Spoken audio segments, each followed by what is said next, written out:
kainan na!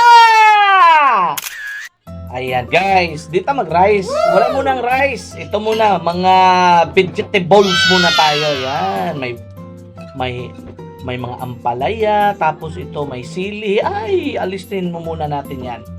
Wow! Kasi, ang taba na natin, no? Kaya, ano muna tayo? Vegetables muna, vegetables.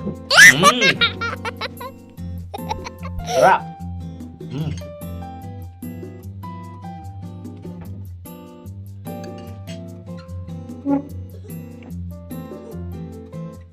Daming protina.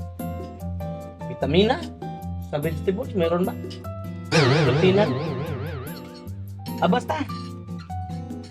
Maganda ang ano nito, effect sa katawan natin pag vegetables or maging vegetarian ka na. Oh, grabe siya, vegetarian, Let's go guys, kain kayo.